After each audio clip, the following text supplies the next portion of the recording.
Good afternoon, Bucknutters. Welcome to What We Learned Live following Ohio State's 31-7 win over Northwestern at Wrigley Field. I am Dave Biddle. Welcome to the show. We're going to hear from Heater, a.k.a. Heath Schneider, in just a little bit.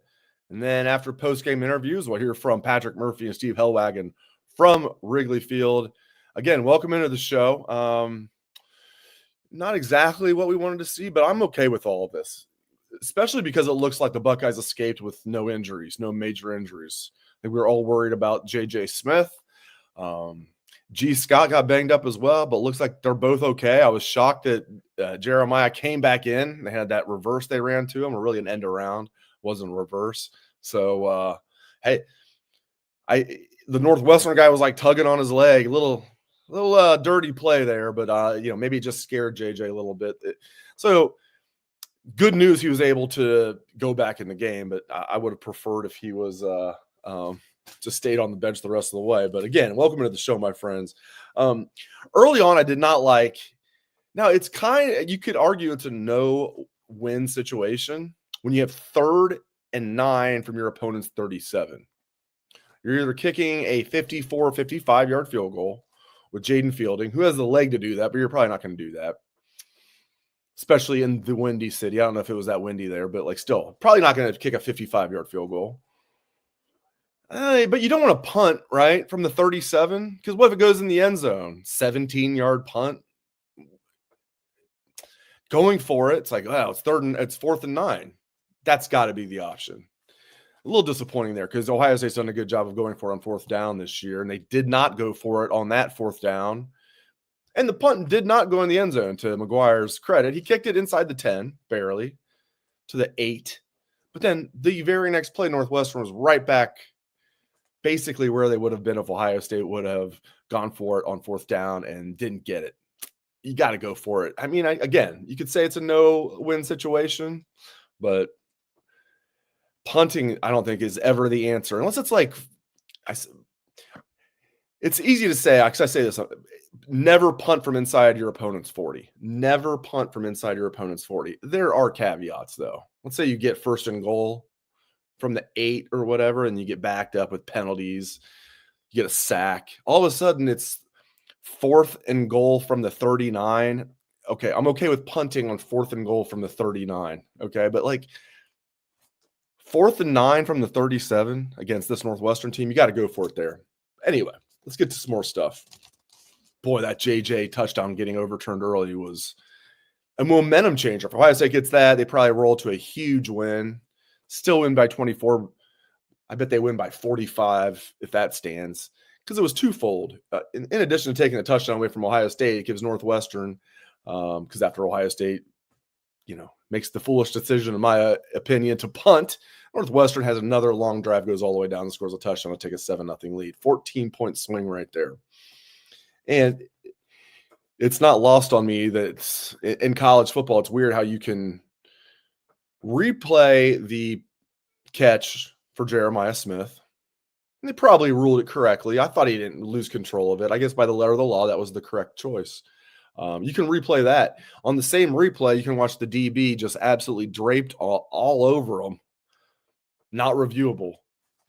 So the exact same play, that's reviewable, but that's not. So we got to change that in football. We're smart enough. We can have both things be reviewable. Pass interference can be reviewable, and if it touches the ground, can be reviewable. In no way does it make any sense in this world. There's no logic at all that says, oh, we can judge whether or not the football hits the ground and he loses control, but we can't judge if it's pass interference or not. We can do both. We can chew gum. We can walk.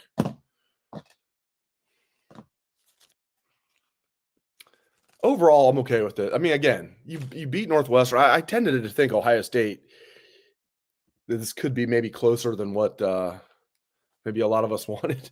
And it still looked like, I was texting J-Book. I was like, oh, when Ohio State got the ball back 31-7, I'm like, oh, look at this. The Buckeyes are going to win 38-7, almost exactly what I picked. I picked 38-6, and then close enough, 31-7. We'll take it. But J-Book and I were saying the same thing. We're texting back and forth about this, and I was talking to some of my other buddies about this. Why were the starters in so long?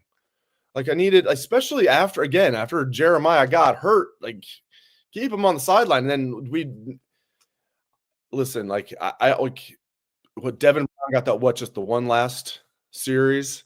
I would have liked to see some more backups in there. They did get Jay Peeps in there a little late. My guy Jay Peeps. I would have liked to see more backups in there. I thought Will Howard played a really nice game. Before we bring in Heath Schneider, my man in Amsterdam, I want to say this. You guys, you got to be of a certain age.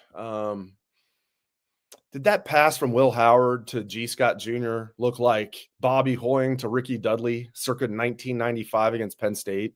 Right down the seam, 30-plus yards. Hoying to Ricky Dudley, first down. Oh, that was Big Willie style to G. Scott Jr. It looks like G. Scott Jr. is okay. I was texting with his dad. We think he's okay. Shout out to G Senior if he's watching. So, man, that reminded me so much of Bobby Hoying to Ricky Dudley. All right, let's bring in my man in Amsterdam, Heath Schneider. Good to see you as always, my friend. What did you think of the game overall? Hey, good seeing you. And if we were going to talk G. Scott, that's exactly where I was going. That pass up the seam had all the telltale signs of Hoying right up the seam. Great offense back then, by the way.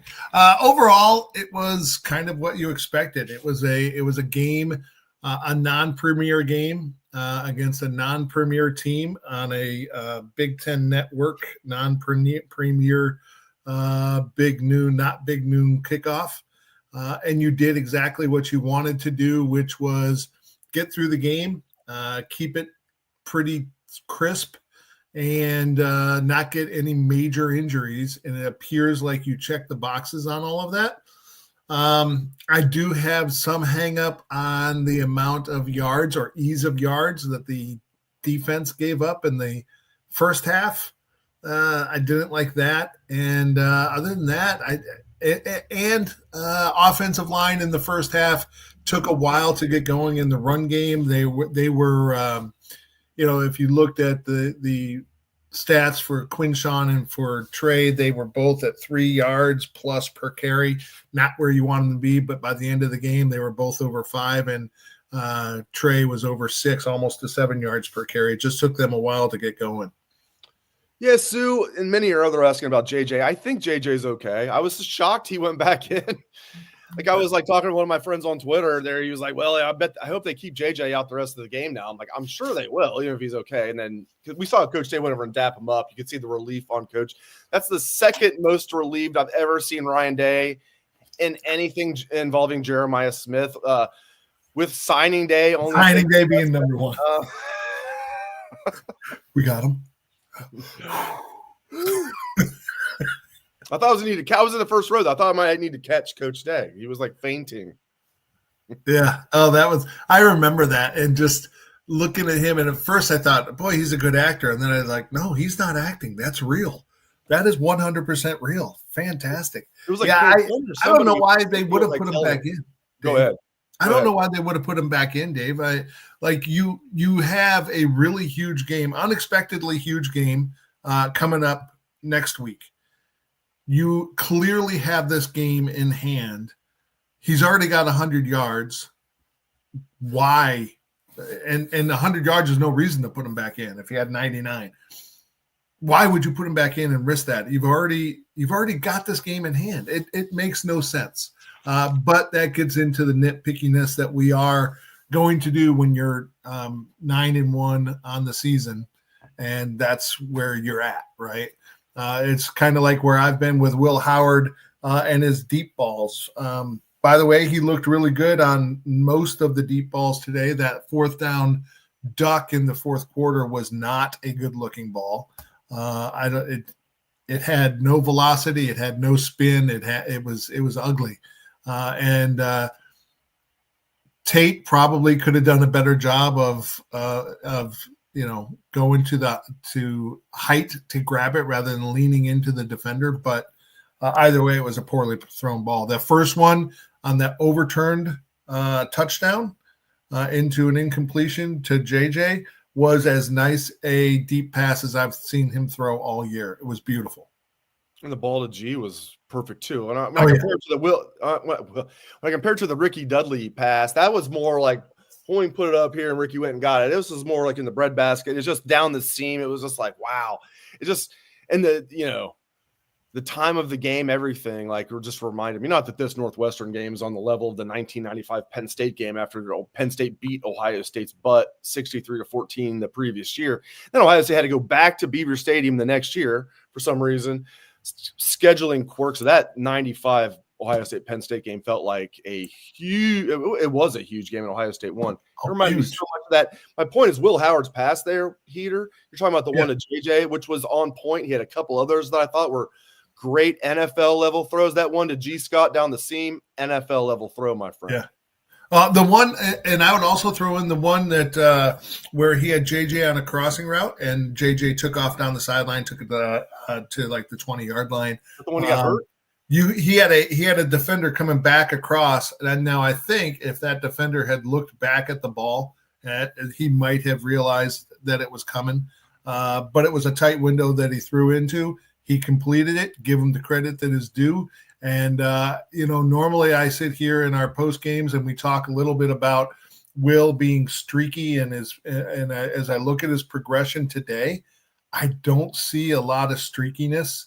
He had one point where he missed on 3 out of 4, but I'm not going to sit there and nitpick on that one. I think this was actually it was not Will's best game, but he had a pretty good game. 15 of 24, 247, 2 touchdowns, no INTs.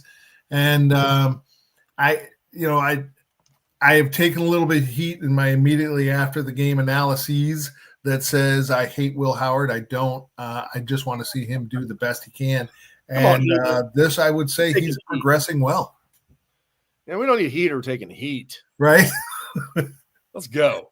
By the way, was that the fastest football game ever? Oh, my gosh. I thought it was going to be over by 2:30. And I get still, like, then because I have to do, like, I put in, like, the time for what we learned live just so everybody knows it's coming. And there's, like, an approximate time. I put in 3:30. Yeah. Sometimes it's before then. There was a couple. What was the Nebraska game? There's all kinds of, like, weird stuff. It was, like, 3:45 before we started after a noon game. And, like, I kept bringing it down. I was like, okay, maybe we'll start at 3:15. 3:10. 3:05. That was the fastest football game I can remember. And the only chance Northwestern had, right? Limit the amount of possessions that Ohio State had. Take it down less than 5 seconds on each snap. I mean, that when you don't have the horses, you got to figure out a way, right? So you mud up the track, and that's what they did. Hey, I'm all down with the kitschiness of playing in Wrigley, and hey, it's so cool that we did it. We should never do it. It's dangerous. It's terrible to watch the game because the stands are angled at such that if there's a big play, you can't see what's happening because fans jump into the screen.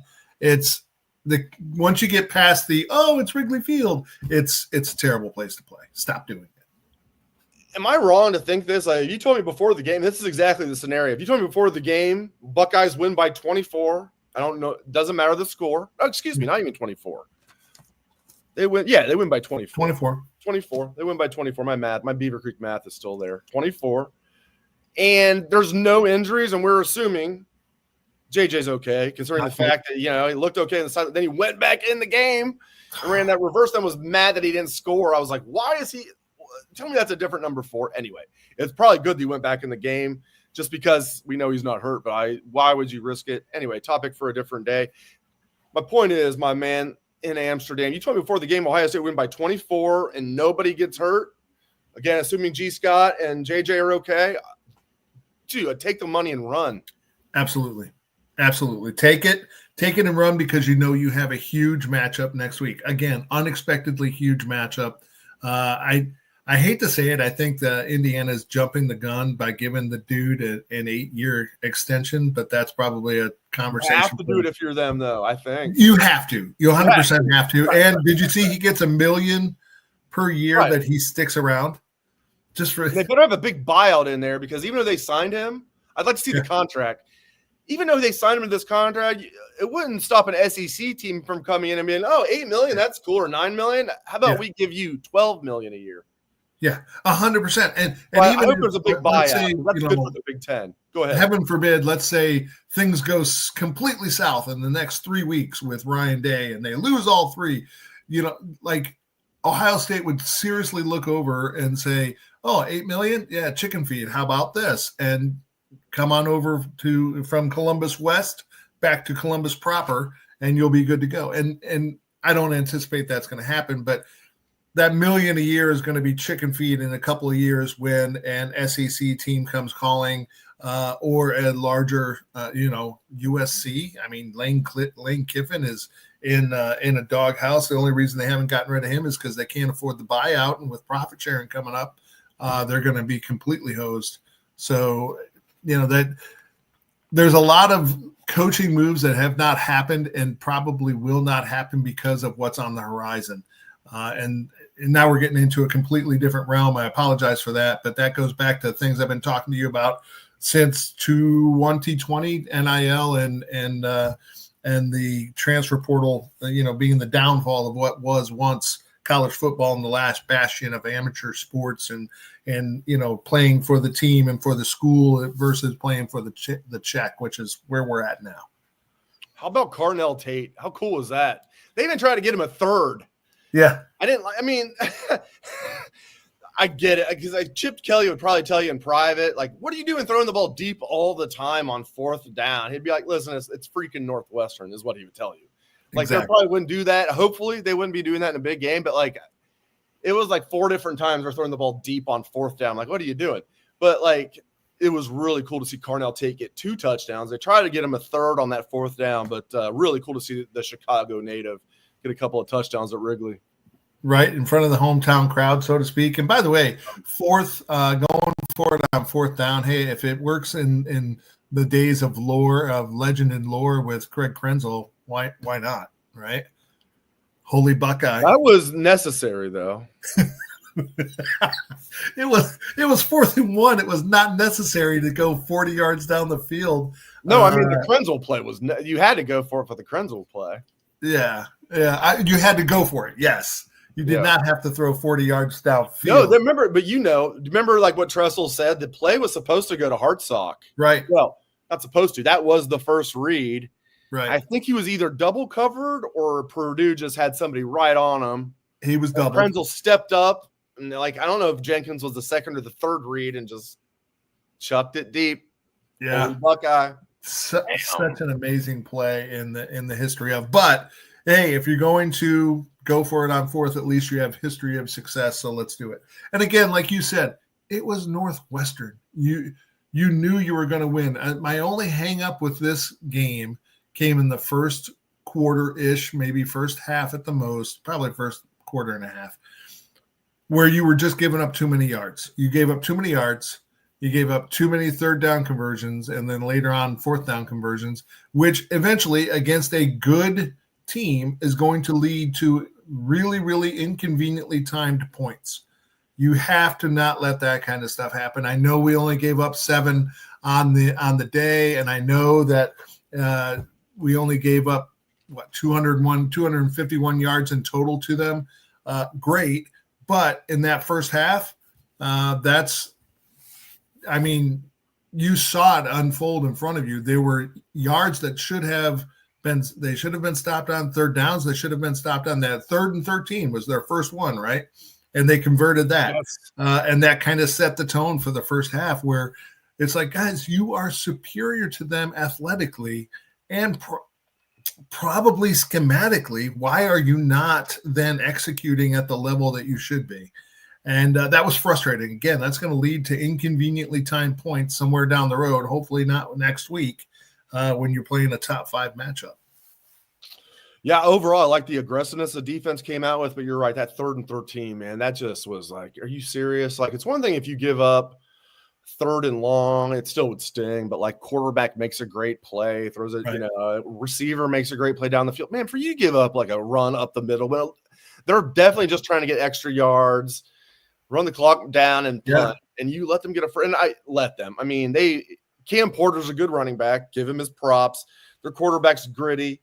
They're probably going to be a pretty good team next year, but like still, I mean, Ohio State's goal is not to like beat Northwestern by 24, even if they would have won by 31. Their goal is to win the national championship. You got to clean this stuff up. All right, let's get to a couple more things before we get you out of here, my friend. If you got to jump off right now, just let me know. I thought Will Howard overall was on point. I thought Quinshawn Judkins was doing a great job breaking tackles again. I thought early in the season he was. Then he went through this stretch, in my opinion, like 2 or 3 games where it's like he wasn't breaking tackles. Like, it's like, what is he? He's never making the first man miss. He went from always making the first man miss to never making the first man miss. A couple of signs of a good running back. Makes the first man miss usually falls forward after contact. We're seeing that out of Quinshawn. One more thing, Sonny Styles, 2 sacks. Your thoughts? So Sonny Styles, I had a friend over today, and we were watching the game together. He played college football at a lower division, but knows football really well, and he was talking about Sonny. But what I noted, what I love to see about Sonny right now is that he looks more like he's just reacting to the ball, and he's not thinking it through his head, and he is getting more and more intuitive into how to perform from the position he's at now. Part of that, I think, is schematically. We have said we're going to give more pressure. We're going to put more pressure, bring more pressure to the offense against us at any given time. I think we probably saw some stuff today that we won't see next week. We ran a whole bunch of zero coverage out there, and we're probably not going to see that next week. I don't anticipate. I think we probably did it in part this week because we wanted to get it on film, so people have to prepare for it. But at the same time, we also knew it was Northwestern, and we were gonna do well. I think Will Howard, like I said earlier, had a good game, not his best game, but probably his best game throwing that deep ball minus the one we mentioned earlier. All in all, Dave, I think the team is getting better and better as the season goes. They have certainly got better in the weeks preceding the Oregon loss, and they're building to a crescendo. We'll see what next week brings, followed by, of course, the game down in Columbus. But I feel really good with the trajectory this team is on right now. It looks really, really, really good to where we believe they're going to wind up going. Especially, I'll get you out of here on this. I just lied to you. Especially this year, Heater, because like you look at past years in college football, and maybe we'll look back on Ohio State will be the juggernaut. Maybe Oregon is. Texas isn't. Texas is number 3. They're struggling with Arkansas. I mean, maybe they're pulling away now. I haven't looked at it, but they were struggling with Arkansas, and Texas hasn't been that impressive anyway. Their marquee wins were against Michigan when Michigan was ranked. Michigan's not good. And Oklahoma, because that's a rivalry game, Oklahoma's not good.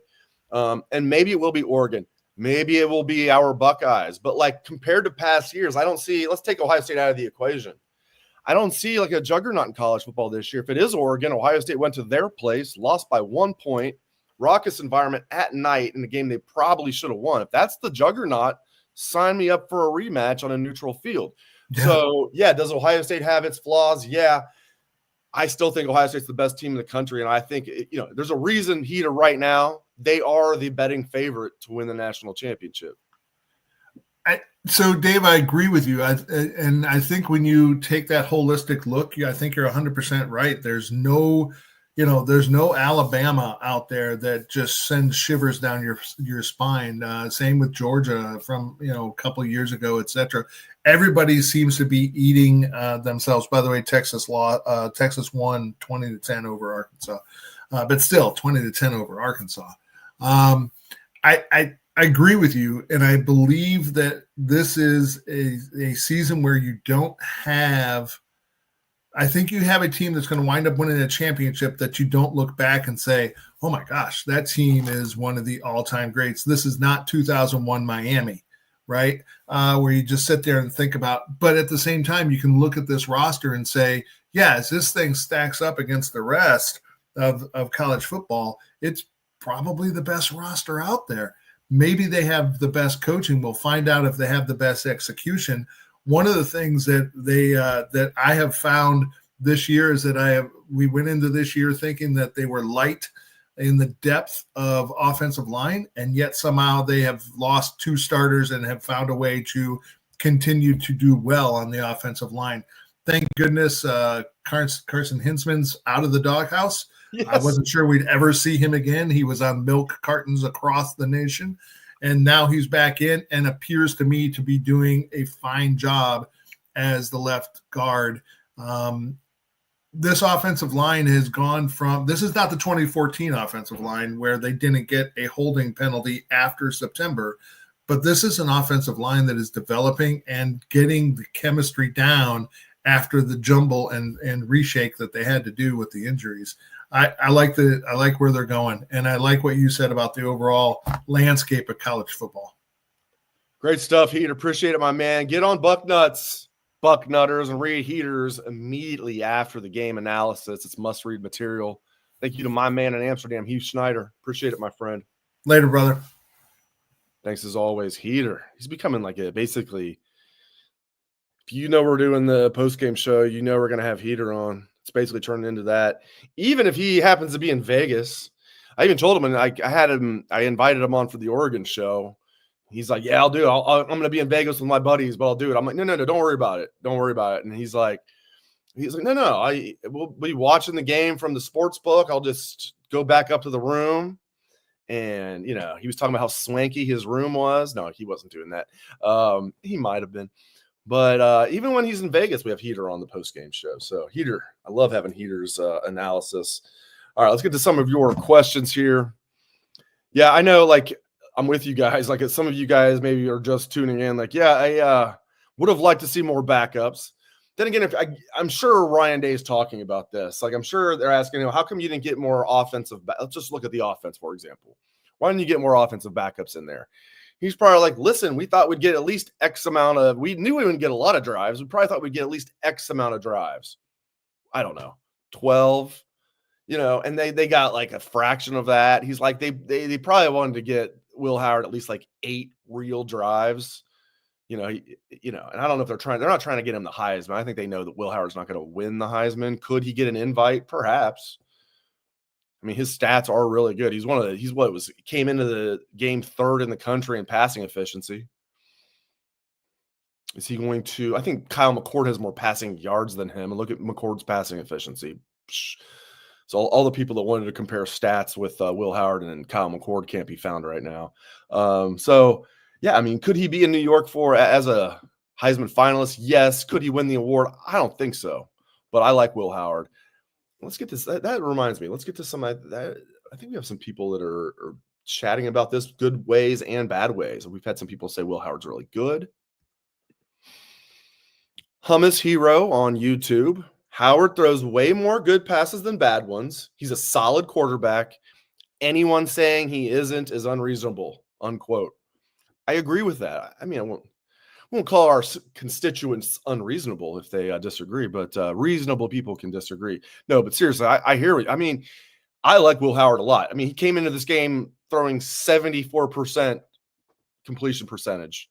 He was a 59% completion percentage for his career at Kansas State.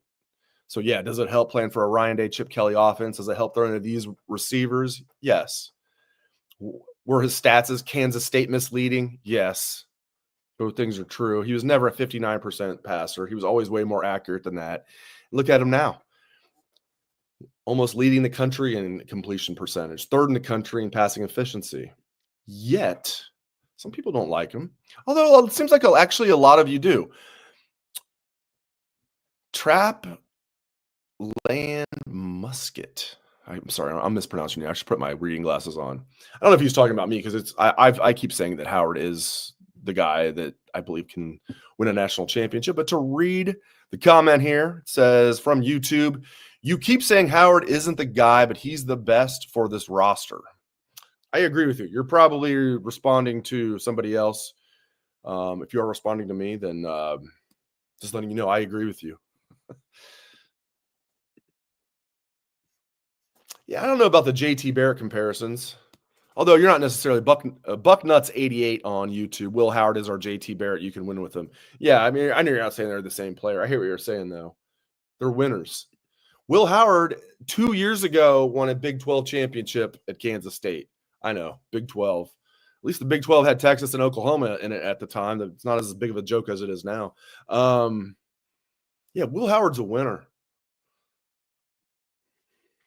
Happy to have him. Could you imagine not having him? I mean, I believe in Julian Sand like in the future, but I don't need Julian Sand as the starting quarterback as a true freshman. Certainly don't need Devin Brown as a starting quarterback. Again, that's another, yeah. I don't need to read the whole thing. Okay. Trapland Musket is saying, yeah, he's talking about somebody else. Okay, cool. Yeah. Yeah. And that's another thing about today. Keep in mind, this is Ohio State's offense without Will Howard running the ball at all. And we knew this anyway, but we know if it's a big game, Will Howard's going to run the ball. They didn't break out the Q run at all today because they knew they didn't need to. And more than they didn't need to, why risk it? Why get your quarterback hurt? When again, if we're talking about we don't trust the backups, I'm sure Ryan Day doesn't. And I would trust Julian Sand more than Devin Brown for the record.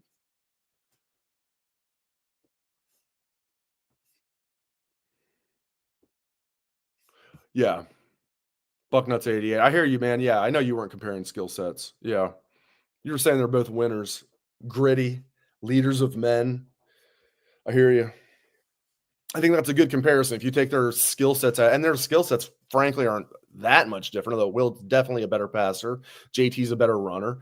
Not markedly better, but JT was like, and Will's a tough dude. JT was like a fullback. But what you're saying is they're both winners. They're both leaders. They're gritty. They're tough. That's exactly right. They both are. These fourth down play calls. Overall, I think Ohio State's done a good job. Great job on fourth down this year. Coming into today, they curiously didn't go for the one at the 37. You're playing Northwestern. If you're at their 30, you're not at your own 37. You're at their 37. 4th and 9's not great. Why are you punting? Worst case scenario, like Northwestern gets the ball at their 37. Again, you punt. Even with a good punt, one play later, they're back there anyway. And then when they did go for it on fourth down, a lot of times they're just throwing it deep. Having a little fun today, knowing that they could just toy around with Northwestern.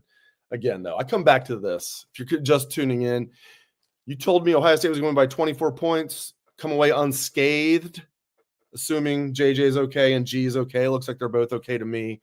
We'll find out for sure when we talk to Patrick and Steve. I would take that 100 times out of 100. So that was my biggest thing. Win. And don't win by a last-second field goal. You can't win that sloppy. Win convincingly. 24 points is convincingly. And I know they didn't cover the 28-point spread. They still won convincingly. And get out of here with no major injuries. Take it 100 times out of 100. All right, Jermaine Matthews continues to play more and more and more.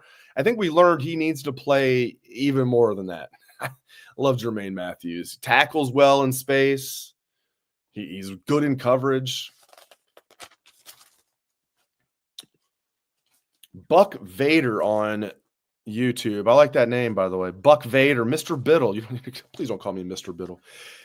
Do you think Hicks has found his role? I do.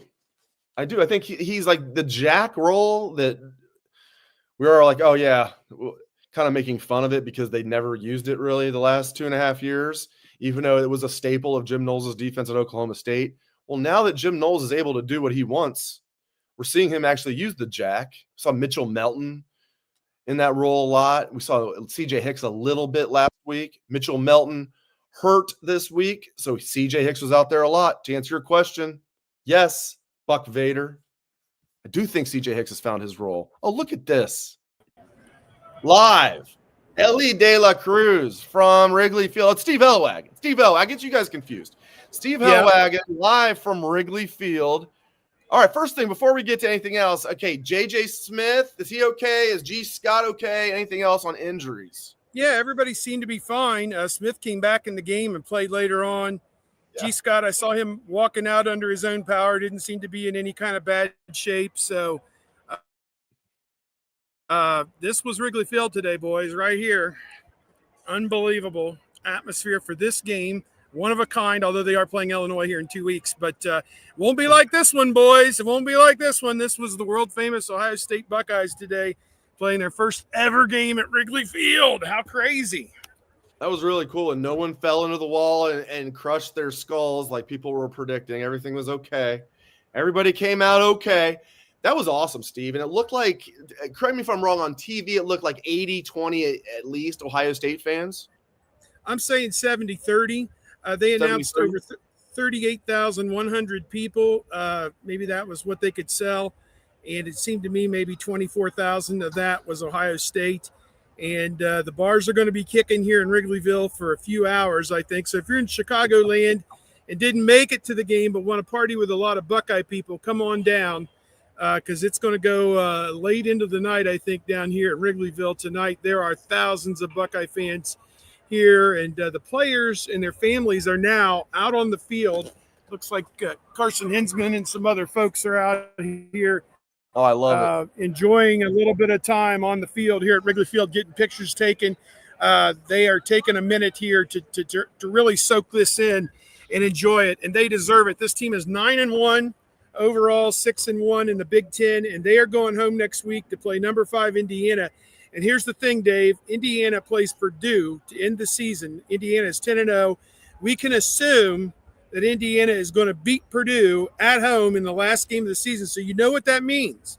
That means Indiana is playing Ohio State next week to go to Indianapolis. They won't win it. They won't clinch it because they have to go on and beat Purdue after that. But that's fait accompli. We know that's going to happen. So they're coming in with the spot in Indianapolis on the line. Ohio State has to win both games, which will be competitive games, obviously, Indiana and Michigan, theoretically, to get to Indianapolis. But Indiana has one walkover with Purdue, and man, they're gonna be gunning. They're gonna Cignetti, armed with his $8 million year extension. Right. He is going to unload the barrels next week, and I think watching the way Lausch attack this Ohio State, Lausch attacked the Ohio State defense today for the first quarter and a half, gave Indiana some ideas on some things that maybe they do. I don't think that Rourke is as good a runner perhaps as Lausch is, but man, it's going to be something. They're going to test Ohio State's defense next week, no doubt. Yeah, no doubt about it. Will Howard, I thought, played really well today. I mean, he dropped some of those passes in there. I mean, the one to G. Scott reminded me of Ricky Dudley from Bobby Hoying in 95 at Penn State. Down the middle. Down the seam. He threw it right over the linebacker where only his guy could get it. That was amazing. And then I'm watching the Jeremiah Smith play, the 68-yard play in my binoculars. And correct me if I'm wrong on TV, but boy, you had Ball, Smith, and a defender all going like this. And how all three of them didn't collide at one spot, I don't know. But Smith made the catch. The guy missed on the tackle, missed on the deflection, and he was, as gone as he could be. Guy had an angle on him and got him at the 12-yard line or whatever. Carnell Tate, man. Awesome. Ain't this what the world's all about, man? That just tells you right there, man. Somebody was looking down on him today, buddy. That's incredible. Incredible. They even tried to get him a third one, man. They even tried to get him a third one on that fourth down. They're throwing it deep on fourth down a lot, including that last one. They're trying to get Carnell another one. What a poignant moment. And, this team, it didn't go well the first 20 minutes of this game. Just nothing seemed to kind of flow their way. And, it took Northwestern screwing up with the high punt snap. And that kind of opened the floodgates, at that moment. And Ohio State jumped ahead 21-7 at halftime, 28-7 early in the third quarter. I think the defense, Northwestern converted 4 of their first 5 third downs. And after that, they were 2 of 11. The rest of the game, Ohio State's defense came together, really kind of, the pieces started to fit together a little bit better. Only gave up 7 points, gave up a bunch of yards between the 20s, but only 7 points. And these guys are on a downhill rampage going into Indiana next week. Columbus is going to be on fire for the next 14 days, Dave. And no better place on God's green earth for college football than Ohio State and Columbus, Ohio, the next 2 weeks. Anything from interviews you want to pass along? Anything that stood out? Anything at all? Will Howard talked about how, they weren't trying to, necessarily get Carnell Tate the touchdowns, but he was glad that it rolled his way. He's proud of him. Says, he does talk to him a little bit here and there, but not a ton. And very proud of the fact that he came through, and he's having the back half of his season has been phenomenal. And he has been the third guy who's emerged, as teams have tried to take away Agbuka and Smith. Tate has definitely emerged, and that's been tremendous to see for this team. G. Scott made one of probably the best catch of his career today. That was huge. Sonny Styles, 2 sacks. It's a 60-minute game. There were a couple iffy plays early on, some bad angles. The quarterback broke contain. They sustained some drives.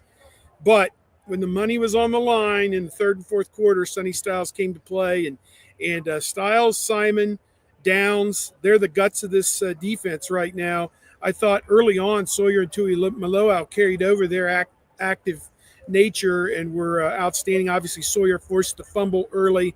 It went right to Igbenos, and that was a big play because Northwestern was driving there. They were in the 30-yard line. So, it wasn't dominant. It wasn't, lights out like last week, but it was a very good road win in the Big Ten, 31-7, and not much to be upset about today. Yeah, and again, I was talking with Heater about this. There's not a juggernaut in college football this year. Maybe we'll look back and Ohio State will be one. Maybe Oregon is.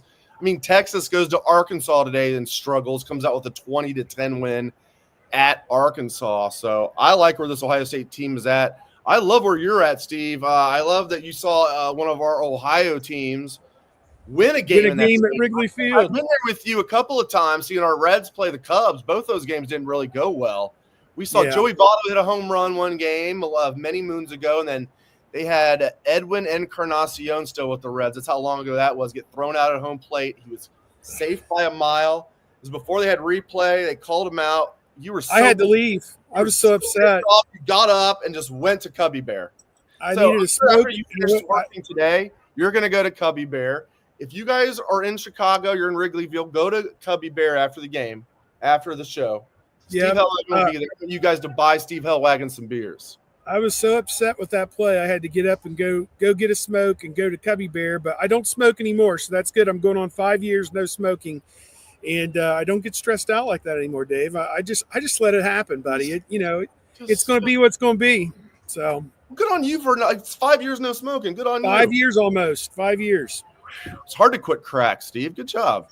It was COVID. Oh, cigarettes. I couldn't. My wife wouldn't let me smoke at the house, so it was like I'm stuck at home during COVID. I couldn't smoke, so I got away from it, and I don't miss it. So there you go. There's the positive side of COVID. Yep. Hey, Oregon, Wisconsin tonight. Smoking habit because Luke Fickell got something for the Ducks tonight. What do you think? I'd turn their season around at Wisconsin. I like Wisconsin covering that spread. I tell you what, it wasn't like 19.5 or as we know, man, Camp Randall at night. Woo, baby. They're in for it. Oregon knows how to get down, as we know. Oh, too well. Oregon knows how to get down, but Wisconsin knows how to get down. It's going to be, I still think whiteout is the best atmosphere in the Big Ten. Camp Randall at night might be right there, though. Thanks to Fox, we'll never have to live through another whiteout at Penn State. Thanks to Fox, but well. All right, my friend. All right, you get to work. All right, and get to Cubby Bear, and you guys buy Steve some beers. There you go. All right, we'll catch you later. All right. Be good. All right, go Reds. There we go, Steve Helwagen, a fellow Reds sufferer. You're like, is he also a Bengals sufferer? No, he's a Brown sufferer.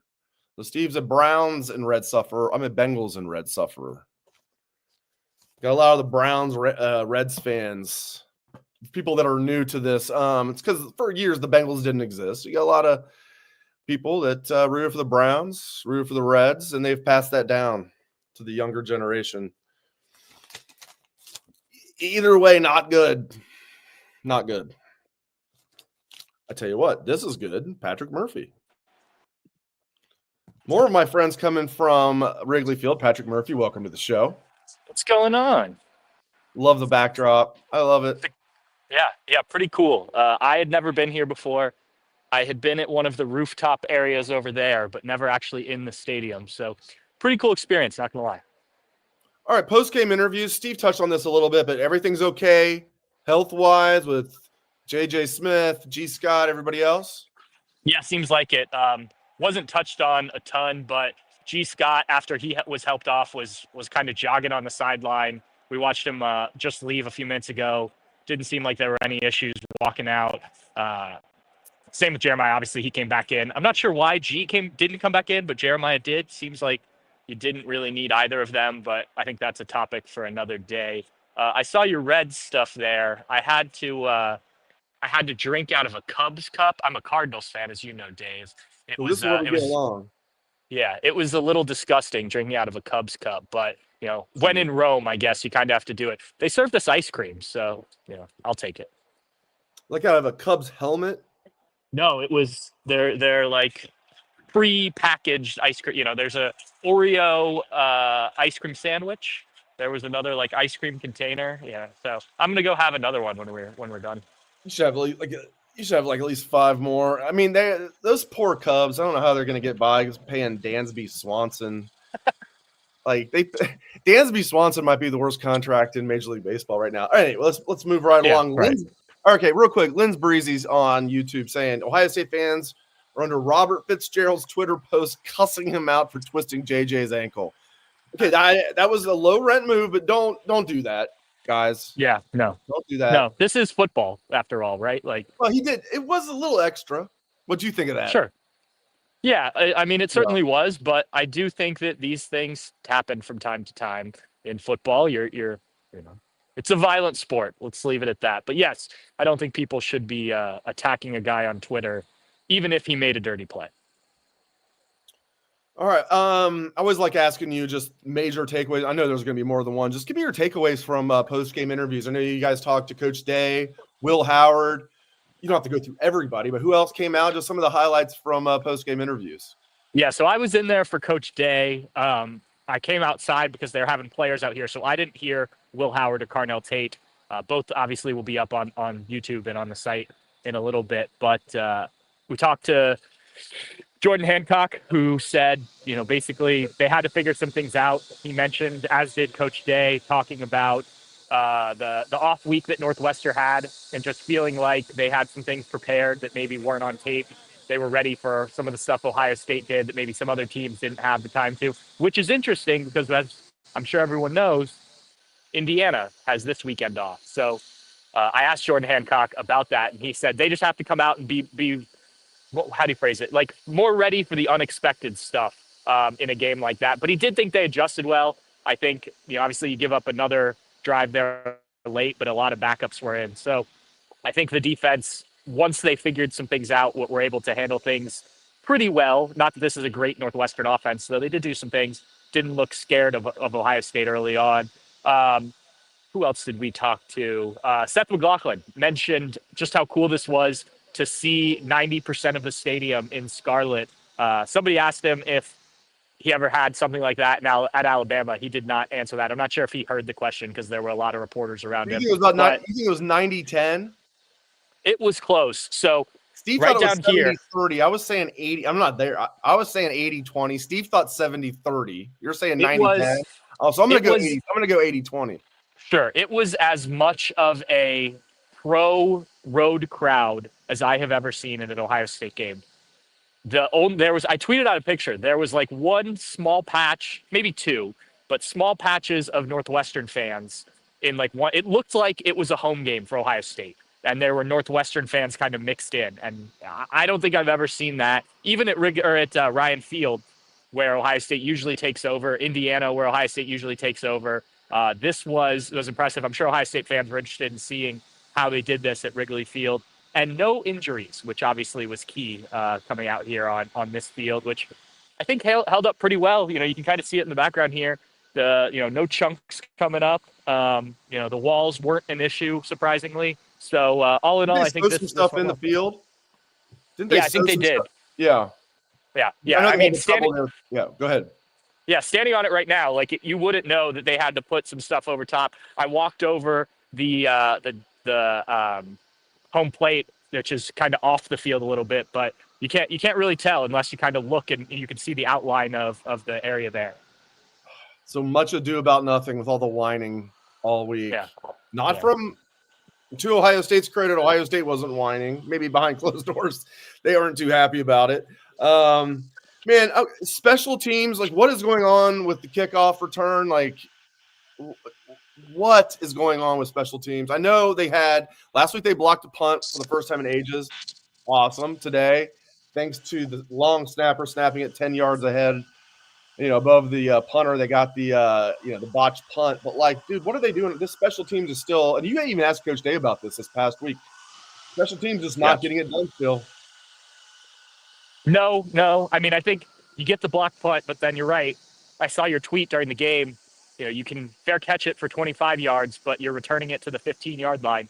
So I do think that still is an issue. And I think Coach Day would say the same. He did when I asked him about it, that they are basically not using it as the weapon that it could be. They did make some adjustments, obviously putting Travion Henderson, Caleb Downs back as returners, but they haven't figured out the recipe. And I cannot for the life of me understand why. This team is too talented. They have players that should be able to make plays on special teams. It hasn't hurt Ohio State like it was maybe a couple years ago on some of those plays, but the fact that you have it, you mentioned the block punt today, more of a product of Northwestern screwing up than anything. And by the way, what a weird play that goes directly out of bounds instead of going into the end zone for a safety. I thought for sure it'd be a safety. Yeah. From where we were, it definitely looks like a safety. Once we saw the replay, it was like, oh, okay, that's a weird one. But yes, it's not what they hoped it would be. And this, you hope that doesn't become an issue down the line in some of these bigger games that are coming up.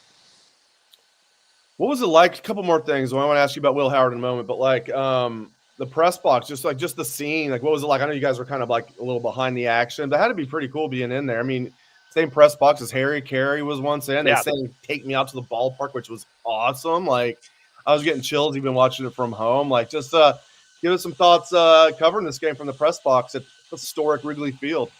Yeah, it was cool. The press box is directly behind where the camera is. It's basically behind home plate, so to speak. So we were kind of in the corner. For the most part, we could see fine. I will say the press box was very hot, which was unfortunate. I was sweating during the game. But other than that, very cool. I mentioned the food already. I know people don't necessarily want to hear about that, but A+ on that. But yes, I want to hear about it. I think it's a cool thing. And look, I know Ryan Field will be ready before the next time Ohio State comes to Northwestern, but this is a place where I think you could do more of this if you wanted to down the line. Obviously, Ohio State fans came out in droves to see it. I don't know if they will move away from Ryan Field for games like this, the new Ryan Field, but pretty awesome. I think it's a cool experience. I hope everyone who came as a fan enjoyed it. But yeah, I had no issues other than being a little warm during the game. Pretty cool experience for sure. Big Willie style continues to get it done. I mean, Will Howard, again, like you look at his stats, it's probably more impressive than people realize. And coming into this year, you look at his people are talking about his K-State stats. Like, look, this guy completes 59% of his passes. Throws a ton of interceptions. I was saying that. You were not the only. A lot of people were saying, and y'all weren't wrong. You were talking about the math. You weren't just making stuff up. But like, it goes to show, like, I'm sure obviously he's improved. He's a fifth-year senior. All of his experience helps, but playing in a Ryan Day, Chip Kelly offense helps. Throwing to these receivers helps. But Will Howard continues to show me, is he the best quarterback in the nation? No. Can Ohio State achieve all of their goals with him? Yes. Would they be in trouble if he got hurt? Yes. In my opinion. Your thoughts? I think he just continues to get better. We talked this week, or Coach Day talked this week, Will Howard talked this week about footwork. I thought you saw better footwork today. Ryan Day was asked about that post-game. He said that it's something they've been stressing, and he thought this was good. The throw that he made, the one to Jeremiah that didn't count as a touchdown, the G. Scott throw, I think it was in the second quarter. It was like 32 yards. Both very impressive. You don't get those very often. Even the throw to Carnell Tate for the touchdown, was pretty cool. So he's getting the things that he needed to get better at. I think you're seeing him get better at, and then you are using what he is already good at, including his rushing. Some of the short completions. He talked about Chip Kelly helping him work on, just take what's given. We talked about that last week, Dave. So, yeah, he is doing exactly what the Buckeyes need him to do.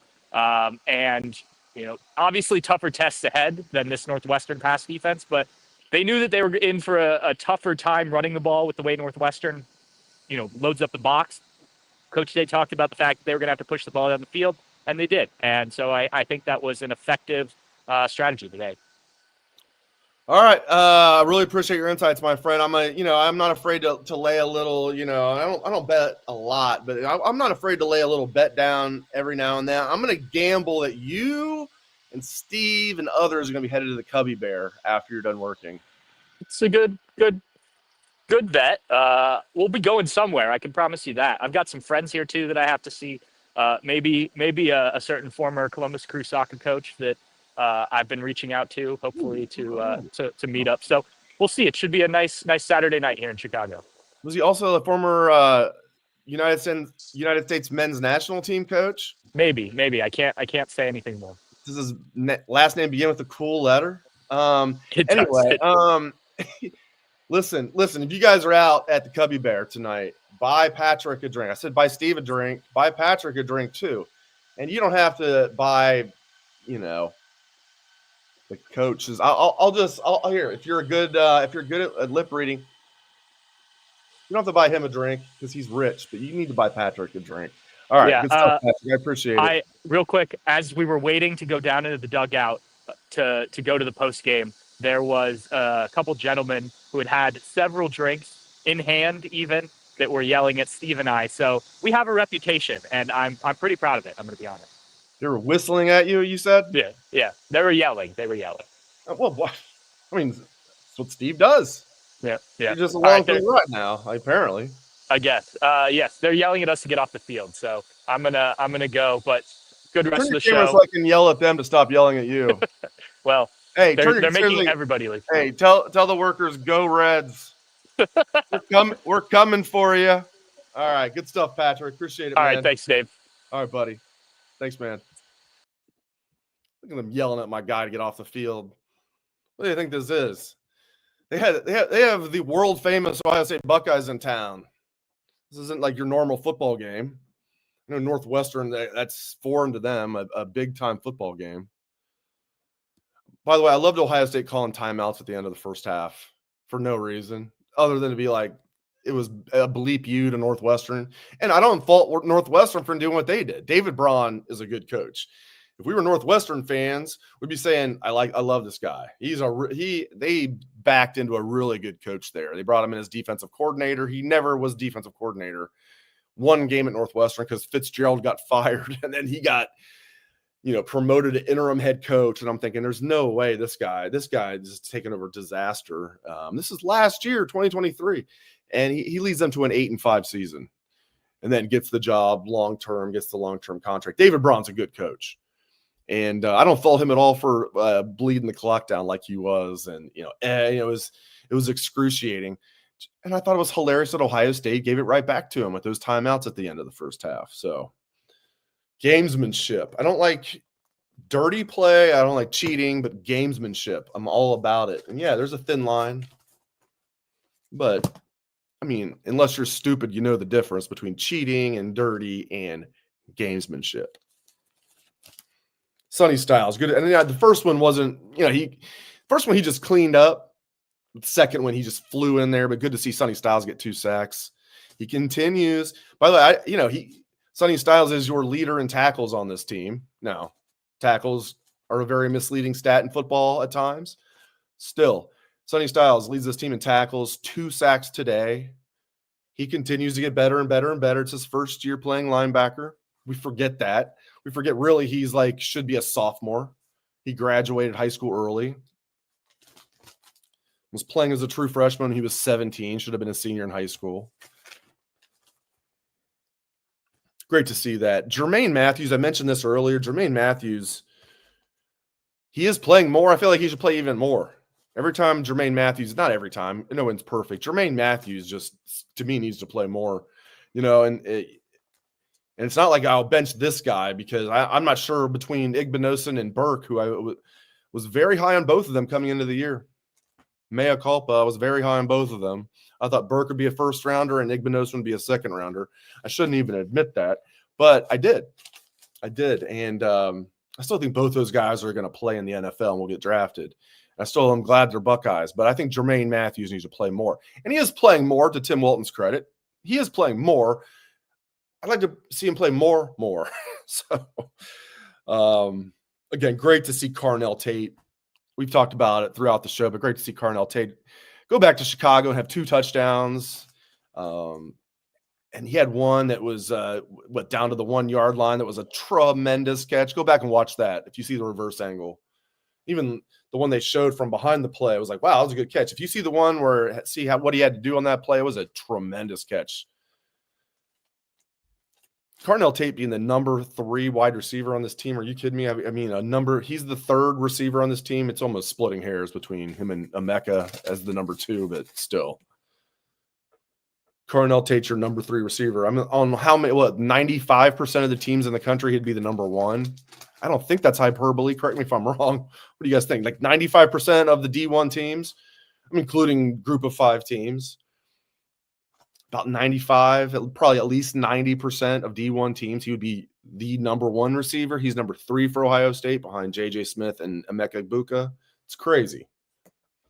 And the offensive line. Steve mentioned this, and I'm glad that I'm going to talk about this right now. I'm glad Steve brought this up. The offensive line, it's kind of a quiet story right now, which is perfect. If you're not talking about the offensive line, that's great.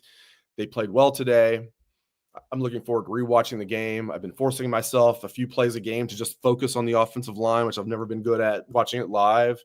And I watched a couple plays. Donovan Jackson, one-on-one, just stoning his guy over there on the left side. Carson Hinsman's filled out. You know, I remember talking to somebody close to the team during the offseason. They're like, Carson's really filled out, you know. And at the time, it was like thinking, like, what's Carson's role going to be? Turns out it was going to be nothing, right? Until Josh Simmons got hurt, and then Zen Michalski got hurt, and then bam, starting left guard, and looks good. He does. He has filled out. And he started 12 games for the Buckeyes, as we all know, at center last year as a redshirt freshman. Now, as a third-year sophomore, Carson Hinsman, every bit of 6'5", 300 pounds, and you can see it. You can see it in his arms, and he's just a big boy. And then you see, I mean, he's a big boy, but he's got bigger boys around him. I mean, Seth McLaughlin's every bit of 310, out there just stoning guys and telling them about it. I love the attitude I'm seeing. Donovan Jackson listed at 320, probably a couple bills more than that. It doesn't matter. I mean, even though he's not the prototypical left tackle, he's got long arms, he's athletic. Even for a guy that's probably close to 330, maybe, they want him to drop a few bills. Not bills. They want to drop a few pounds, bills. They don't need him to drop 200 pounds. They want him to drop a few pounds. And, Donovan Jackson looks good at left tackle. Is that where he's going to play in the NFL? No. But he looks good there for the Buckeyes. Carson Hinsman looks good at left guard. Yeah, McLaughlin looks good at center and has all year. McLaughlin's going to be right there to win the Remington Award, or at least should be. To me, I think he's the best center in college football. What was the one knock on him coming into this year? Oh, the snapping issues. We're not seeing that at all. Now, no one's going to be perfect with snaps, but is that an issue with McLaughlin? No. Tegra played really well, again, at right guard, and he's really just locked that job down. It's not like they're rotating anymore. Tegra, that tells you everything you need to know there. Tegra played well today. I thought Josh Fryer played well. So kudos to the offensive line. They've gotten a lot of heat, and at times rightfully so. So credit to them and credit to Justin Fry. Everybody rips on Justin Fry, myself included, when the offensive line leaves a lot to be desired. When they play well, which they have, especially now, you lose arguably your best offensive lineman in Josh Simmons. Although I would say McLaughlin, even with Simmons, this is not spin doctoring. I think I said this even, a few games into the season, that McLaughlin was the most valuable member of this offensive line, because the center, not only is he really, really good, but the center is your quarterback of the offensive line. And, fifth-year senior, I just thought McLaughlin was the most important member of the O-line, but Simmons was right there as the left tackle. Blindside, projected. Even still, Dane Brugler still has him listed as a late first-round pick and said, if it didn't have coming off the ACL, it'd be in the teens. So I'm probably wrong. You could say Josh Simmons was the most valuable member of this offensive line, but splitting hairs there. The point is, man, even without Simmons, this offensive line's looking good. semifinalists for the Joe Moore Award. Credit to them. A good job out of this offensive line. I just couldn't, and thank goodness J.J. Smith's not hurt. My goodness gracious. That was the one thing. It was like everything, Buckeyes started slow. It was like, oh, geez, here we go. Like, this is going to be a 4-quarter game. And then as they started to pull away, and then they really pulled away, and there was a long run by, catch and run by J.J. Smith. And here we go. The avalanche is beginning. And I was like, oh, crap, is he hurt? Thank goodness he's not hurt. That kid is an absolute stud. All right. Well, I appreciate you guys joining me for the show. Thanks to all of my guests. Thanks to Heater. Thanks to Steve Helwagen. Thanks to Patrick Murphy. It was cool seeing those guys from Wrigley. Great getting their insights. Great getting Heater's insights. And thanks to you guys. Large audience here. Really appreciate that. Appreciate you guys very much. Oh, baby. Yeah, now the games really begin. Number 5 Indiana coming to town next week. And then that team up north, 14 days from now, coming here to face their medicine. It's going to be a beautiful day. Next Saturday will be as well. And credit to Indiana for getting their coach signed. I hope they got him to a massive buyout so they don't lose him to like an SEC school. But good, kudos to Indiana for using that TV money to get Cignetti locked up. And let's hope the Buckeyes can give Cignetti his first loss as the Indiana head coach next week. All right, guys. Appreciate it very much. Thanks again to Heater. Thanks to Pat Murphy. Thanks to Steve Helwagen. And thanks to all of you. I am Dave Biddle. Hope everyone has a great rest of your day and a great rest of your weekend. Go Bucks.